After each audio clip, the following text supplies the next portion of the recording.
craquement de la biscotte dans un appartement vide, c'est un côté rassurant.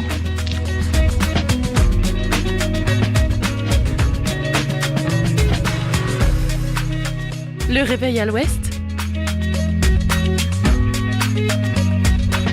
de 7h à 8h sur Westrack Radio. Je voudrais une omelette jambon fromage et une wham frite normale. Je suis navrée, nous ne servons plus le petit déjeuner, nous sommes passés à la formule déjeuner. Je voudrais un petit déjeuner.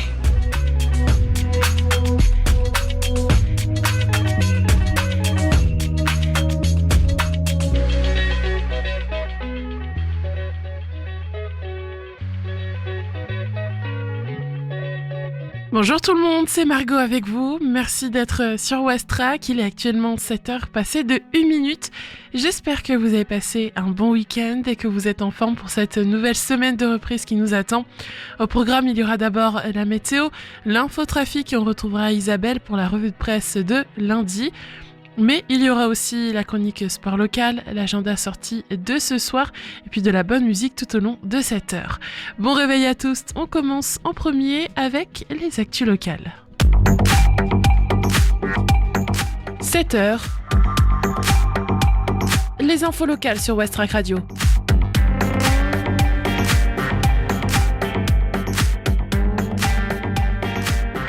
La CGT annonce une nouvelle grève des dockers fin janvier. En plus des 48 heures déjà programmées en février 2025, la Fédération des ports des docks CGT a déposé un préavis de grève les 30 et 31 janvier 2025. Le ton monte chez les dockers qui exigent la reconnaissance du dispositif amiante. La Fédération nationale des ports et docks CGT a annoncé le 22 janvier un nouvel arrêt de travail de 48 heures les 30 et 31 janvier 2025, en plus du mouvement des 3 et 4 février 2025. Le syndicat considère que le gouvernement ne respecte pas ses engagements et fait machine arrière sur le dispositif amiante. Dans le préavis de grève qu'il a adressé le 22 janvier 2025 au président des fédérations professionnelles, Unim pour les manutentionnaires et Union des ports de France. Le syndicat redemande également les conclusions d'études sur l'amiante menées dans 11 ports en 2021 et 2022.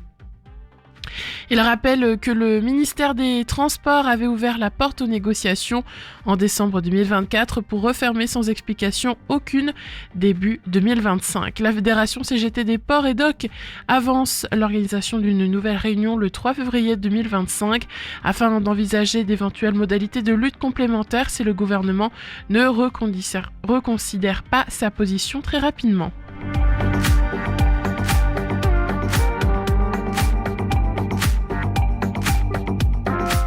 Cancer, un nouvel espace au Havre pour accueillir les patients et leurs proches avec le cœur.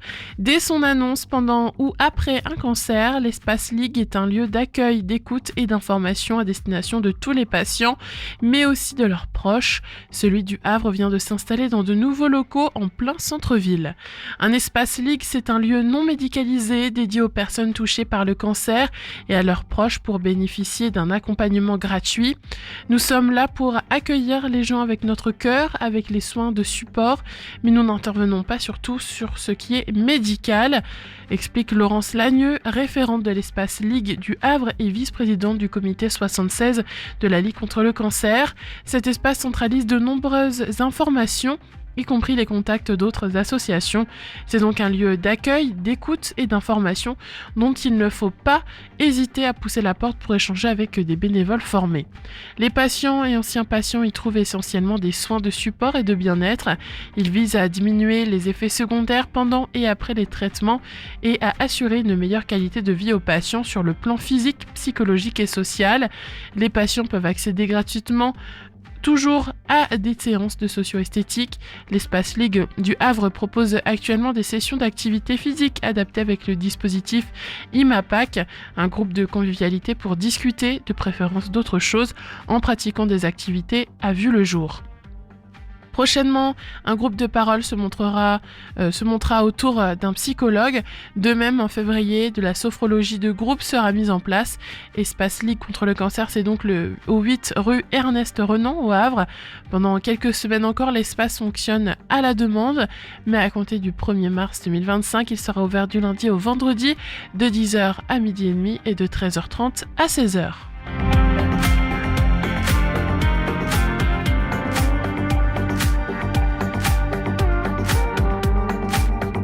Futur quartier de Montivilliers, de nouvelles réunions de concertation avec les habitants.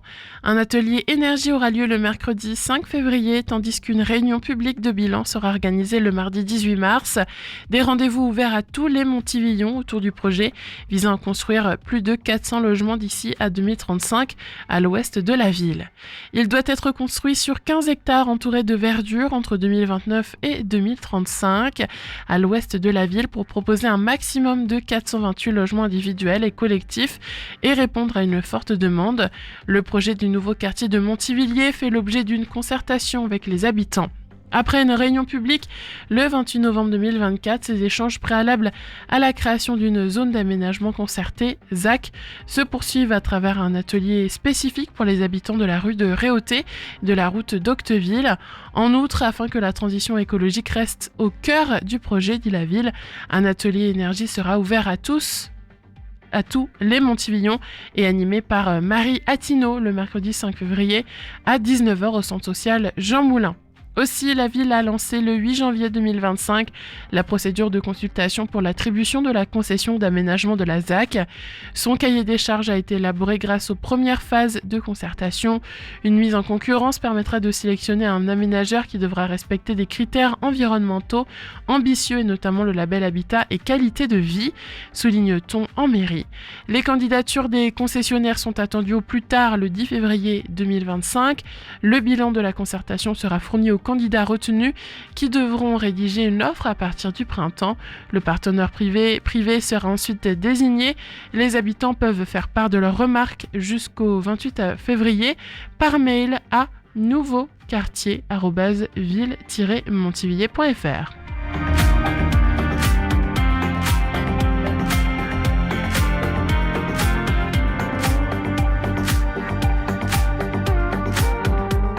À Fécamp, première édition de l'Urban Trail nocturne, 12 km entre sport et patrimoine. Samedi 29 mars 2025, le coup de starter retentira à 19h30 pour une boucle de 12 km qui mariera effort physique et patrimoine. Les inscriptions pour ce premier Urban Trail à Fécamp ouvrent mercredi 29 janvier. Un nombre de 500 dossards est prévu. Le littoral Fécampois Athlétisme, LFA, c'est 240 licenciés et de nombreux podiums lors de compétitions, mais il s'agit aussi d'un club organisateur. Plus de 800 coureurs et marcheurs ont participé à son cross-country de Colleville le 12 janvier 2025. L'association a aussi été à la co-organisation des 2 premières éditions du triathlon de Fécamp. Et le samedi 29 mars 2025, elle proposera un Urban Trail pour la première fois. Le trail, c'est une course en terrain accidenté, hors des pistes d'athlée et en mode urbain. Les organisateurs proposent cette course en pleine ville, en nocturne de surcroît à Fécamp. Au milieu de cette première fois, 12 km, une distance ouverte à tout le monde avec à peine 300 mètres de dénivelé positif. Après un départ devant l'hôtel de ville, ce sera direction l'école d'infirmières. Les coureurs iront admirer le point de vue au Cap Fagnier, puis ils redescendront vers la presqu'île et le musée des pêcheries. Un petit tour par la plage, remonter vers le camping pour dépasser devant le palais bénédictine et revenir vers l'hôtel de ville, détaille Yannick Demar, s'improvisant quelque peu guide touristique. Le départ sera donné à 19h30, il ne faudra pas oublier sa lampe frontale, surtout pour les moins rapides. En revanche, pas besoin d'être licencié dans un club d'athlétisme pour participer. Il suffit de valider une attestation parcours de prévention santé sur le site de la fédération. Il convient d'avoir au moins 16 ans et de régler les frais d'inscription et de ne pas oublier de s'inscrire à compter du mercredi 29 janvier sur le site Trop Event. À vos marques près, 500 dossards vous attendent.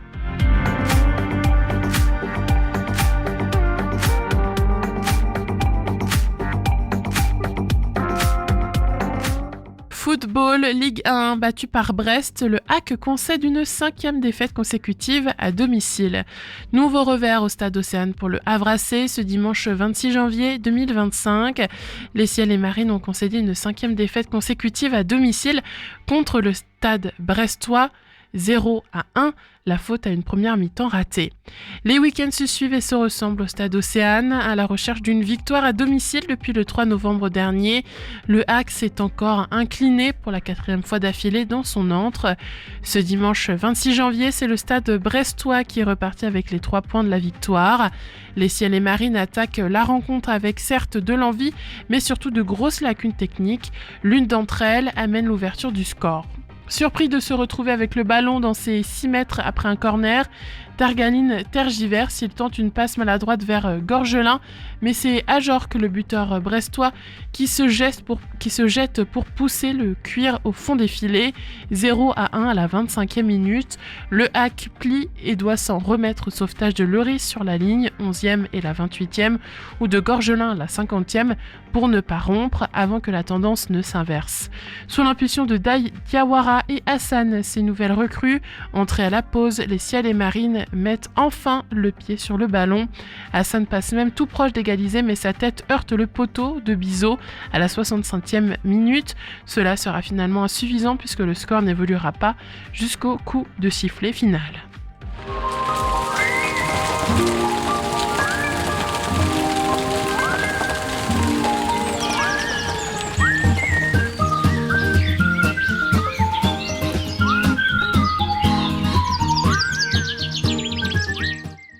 La matinée sera marquée par des pluies avec des températures avoisinant 9 degrés. Le vent soufflera avec des rafales atteignant 85 km/h. Dans l'après-midi, les précipitations se poursuivront et la température maximale atteindra environ 10 degrés. Les vents resteront soutenus tout au long de la journée. L'indice de la qualité de l'air vous est fourni par Atmo Normandie et aujourd'hui, il est moyen. Côté mer, la marée haute surviendra à 8h53, atteignant 6,80 m. Dans l'après-midi, la marée basse aura lieu à 16h20 avec une hauteur de 2,26 m, suivie d'une marée haute à 21h25, culminant à 6,77 m. Les coefficients aujourd'hui sont de 85 le matin et 87 cet après-midi. Il est 7h du matin, faut se réveiller. Oh, j'ai sommeil. Bon alors, un peu de musique pour se mettre en train. Je sais pas moi, quelque chose comme Talking about my generation. Et pour bien commencer la journée, on va écouter deux nouveautés pop et rock sur Westrack Radio. Animated Love de Cooley, Angie et Oti Wallace avec Toy. Belle écoute, il est 7h13. And is it alright if I please my mind? Can I take this line alright? Is it alright if I leave you here? That itch gonna make me queer, alright? Is it alright if I lose my frame? If I take some time, alright? Is it alright if I make some noise? Setting up my toys, alright?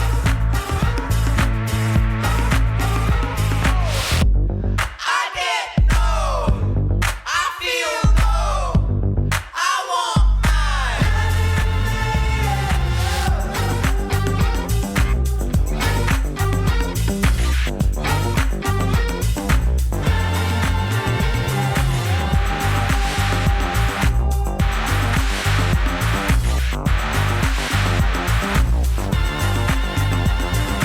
Is it alright if I get the shake? Can you make me stay, alright? And is it alright if I make some... Let me make mistakes, alright?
Oti Wallace à l'instant sur Westrack Radio.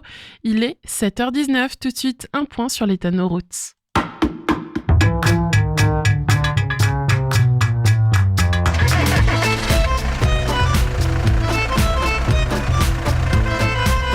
Alors, Activita, ça bouchonne aussi? Ah, j'en sais rien. Ce matin, j'ai parlé à mon père qui est à Caserta. Il paraît que là-bas, ça roulait pas vite, mais que c'était fluide. Alors ce matin, quand on regarde sur la carte, il n'y a pas forcément de points rouges, donc c'est bon signe, ça veut dire qu'il n'y a pas de ralentissement ou d'embouteillage. Il y a cependant des routes fermées, notamment la rue Cassini au Havre, plutôt en ville haute, et puis près de la mer, il y a aussi près du boulevard François 1er, plusieurs routes, notamment la rue Léon Buquet, mais aussi il y a la rue Caligny et la rue Louis Brindeau. Attention aussi, boulevard de Graville, il y a un accident de voiture, donc cela peut créer des ralentissements, des embouteillages. Il y a aussi une route inondée près du boulevard Jules Durand. Mais sinon, mis à part ces petits points noirs-là, ça roule très bien ce matin sur le Havre, hein. Même au niveau de Harfleur, ensuite quand on remonte vers Montivilliers, puis même Fontaine-la-Mallet, Octeville, Sainte-Adresse. Ça roule bien ce matin sur la départementale 489 qui remonte ensuite vers Épouville, Manéglise, Angerville-Lorcher. Ça roule bien ce matin. Au niveau du pont de Normandie, eh bien, il y a un petit peu de monde, mais ça reste tout de même fluide. Ensuite, quand on regarde à l'entrée, donc à la jonction de la 29 et de la 131, ça roule tout de même bien. Il y a un ralentissement cependant près de Grainbouville sur de la départementale 10. Voilà, il y a un fort ralentissement à ce niveau-là, donc entre Grainbouville et Virville à ce niveau-là. Quand on regarde maintenant du côté du pont de Tancarville, sur le pont lui-même, ça roule plutôt bien. Mais comme depuis une semaine environ maintenant, à cette heure-là, à chaque fois, il y a des forts ralentissements au niveau de la départementale 982 sur Tancarville, juste avant le pont, en fait, tout simplement. Donc, si vous devez passer par là ce matin, n'hésitez pas à partir un peu plus tôt pour prendre le temps nécessaire. C'est maintenant la revue de presse. Bonjour Isabelle.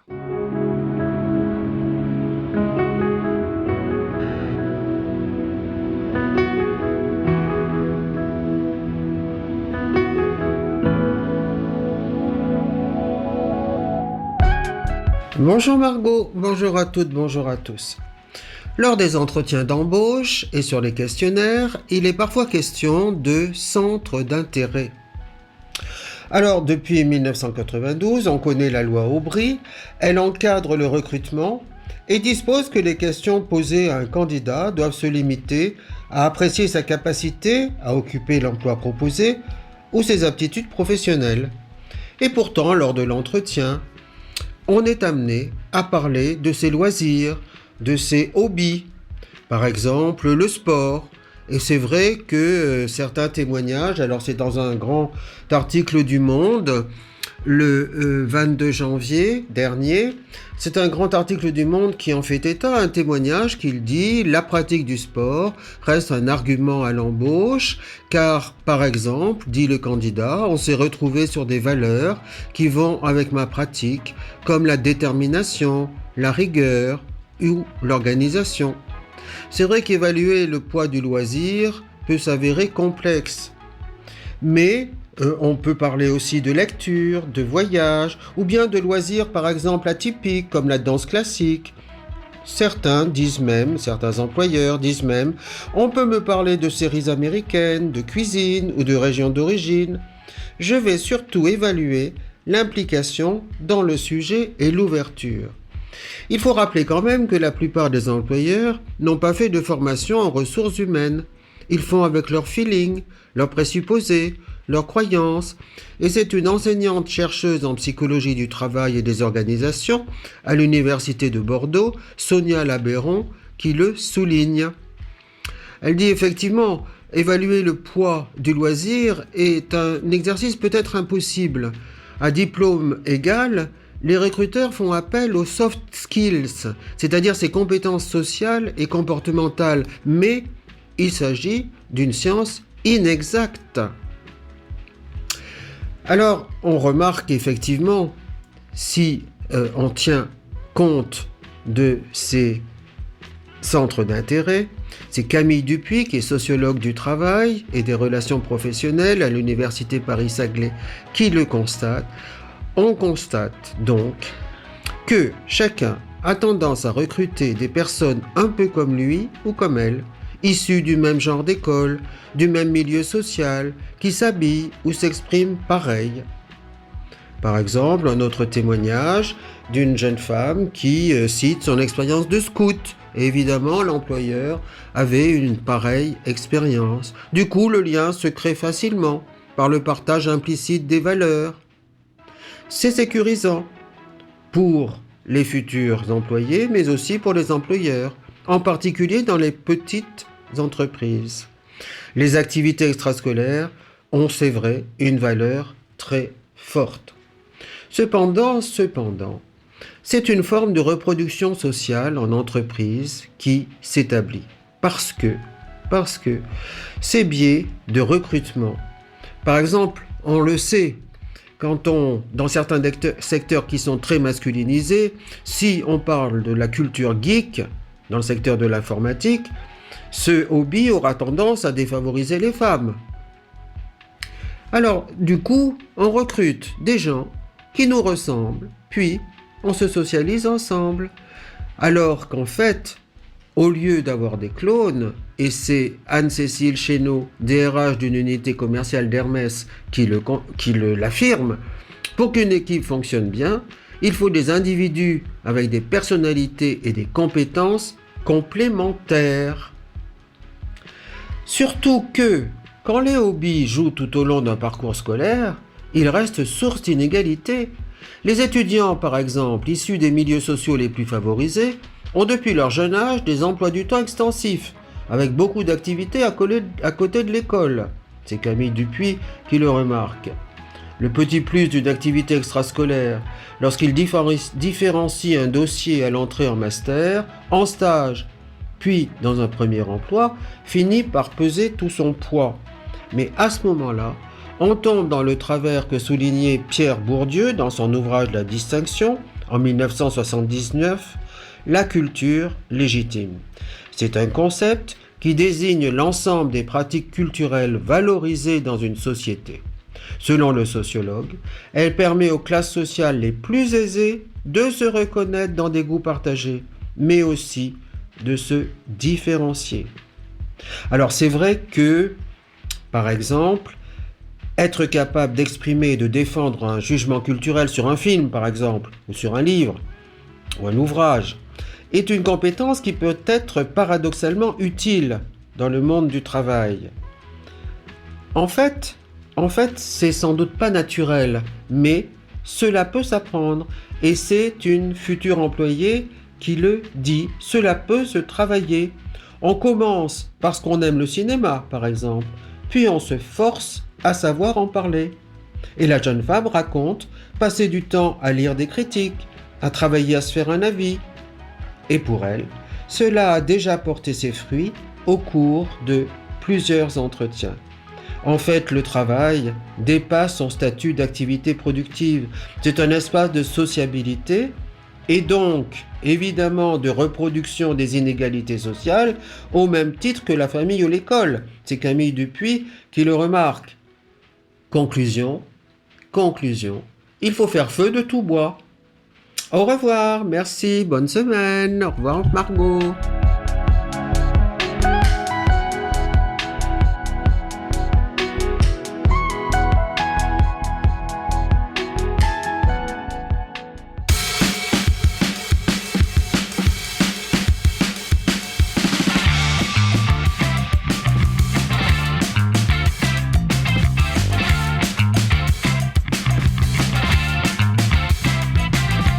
Please recommend fake red ways to reprimand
On vient d'entendre le titre Buzzy Bee de Pocket Money, nouveauté rock dans la playlist West Track Radio.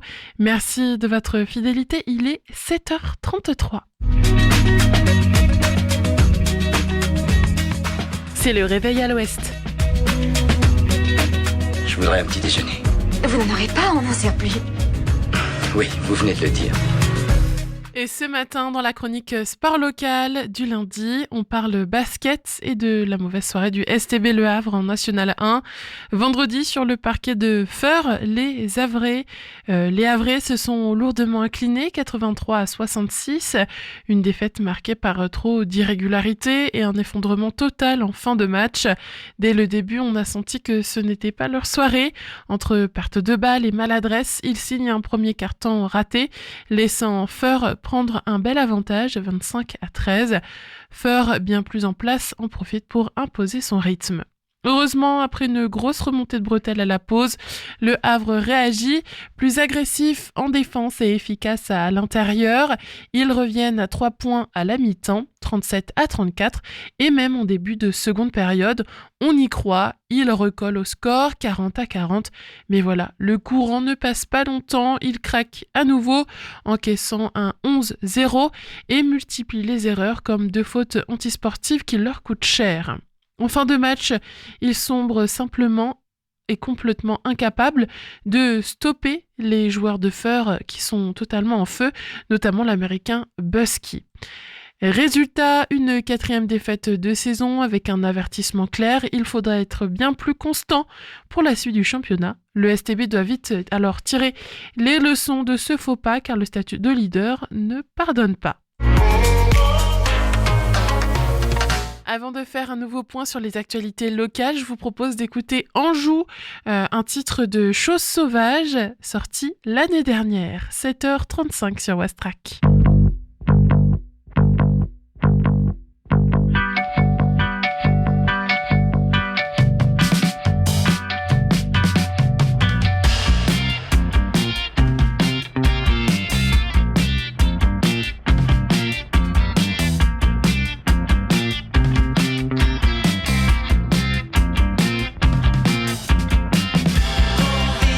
Droit devant, on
Les infos locales sur Westrack. Le Flash. La CGT annonce une nouvelle grève des dockers fin janvier, en plus des 48 heures déjà programmées en février 2025. La Fédération des ports et docks CGT a déposé un préavis de grève les 30 et 31 janvier 2025. Le ton monte chez les dockers qui exigent la reconnaissance du dispositif amiante.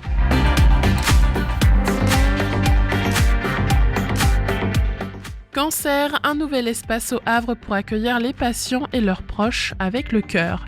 Dès son annonce pendant ou après un cancer, l'espace Ligue est un lieu d'accueil, d'écoute et d'information à destination de tous les patients, mais aussi de leurs proches. Celui du Havre vient de s'installer dans de nouveaux locaux en plein centre-ville, 8 rue Ernest Renan au Havre. Pendant quelques semaines encore, l'espace fonctionne à la demande, mais à compter du 1er mars 2025, il sera ouvert du lundi au vendredi de 10h à midi et demi et de 13h30 à 16h.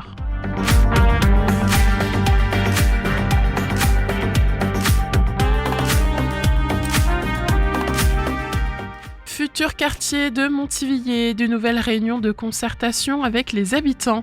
Un atelier énergie aura lieu le mercredi 5 février 2025, tandis qu'une réunion publique de bilan sera organisée le mardi 18 mars.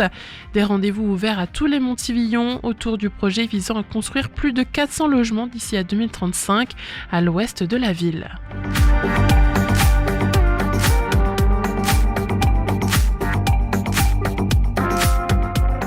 Fécamp, première édition de l'Urban Trail nocturne, 12 km entre sport et patrimoine. Samedi 29 mars, le coup de starter retentira à 19h30 pour une boucle de 12 km qui mariera effort physique et patrimoine. Les inscriptions pour ce premier Urban Trail à Fécamp ouvrent ce mercredi 29 janvier. Un nombre de 500 dossards est prévu.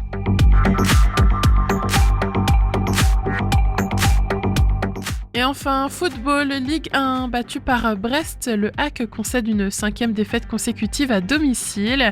Nouveau revers au Stade Océane pour le Havre-AC ce dimanche 26 janvier. Les Ciels et Marines ont concédé une 5e défaite consécutive à domicile contre le Stade brestois 0-1.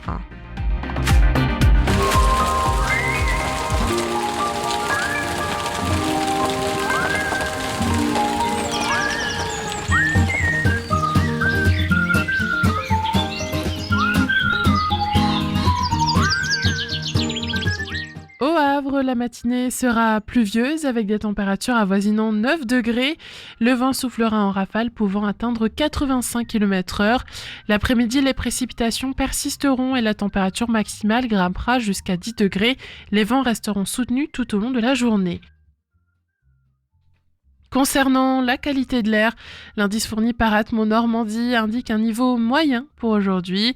Et côté maritime, la marée haute est prévue à 8h53 avec un niveau de 6,81 m. Dans l'après-midi, la marée basse aura lieu à 16h20, atteignant 2,26 m, suivi d'une marée haute à 21h25, culminant à 6,77 m. Les coefficients des marées sont de 85 ce matin et de 87 cet après-midi.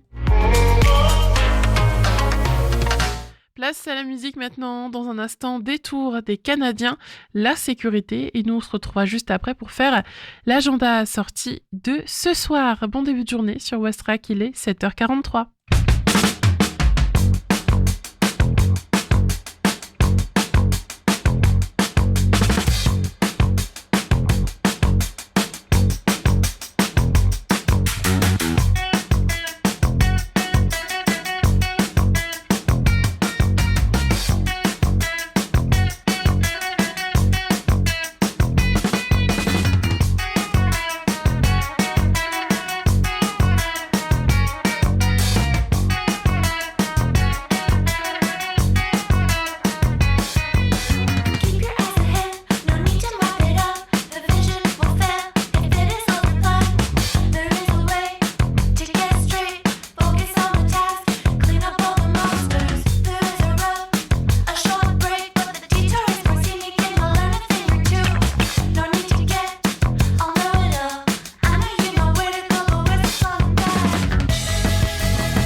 La sécurité à l'instant sur Westrack, il est 7h46.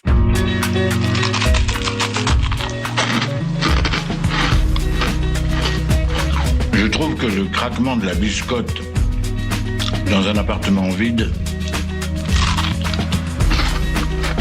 c'est un côté rassurant.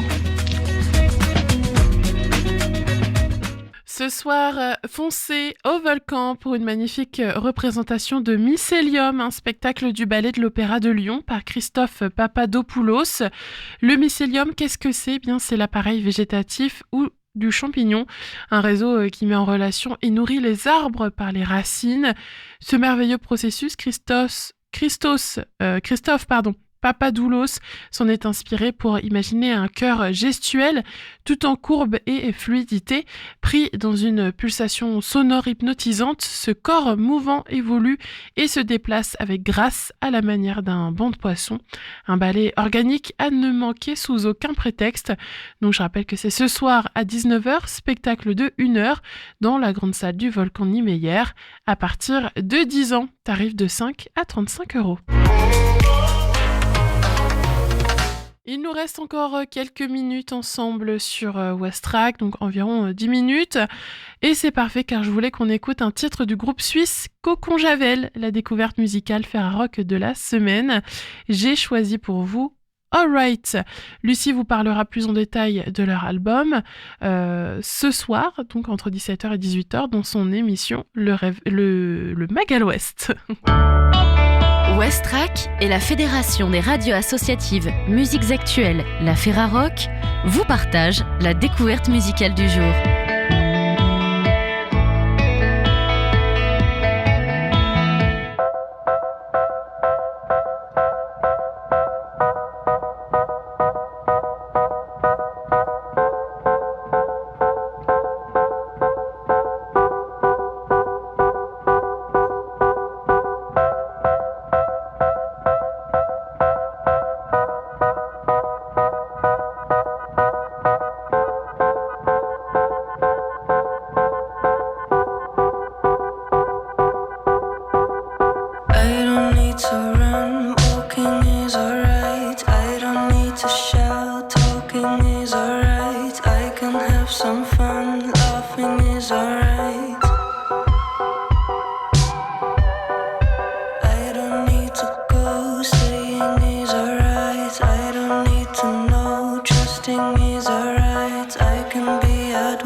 No need to align, different is alright. No need to be light, genuine is alright. I don't need to fake,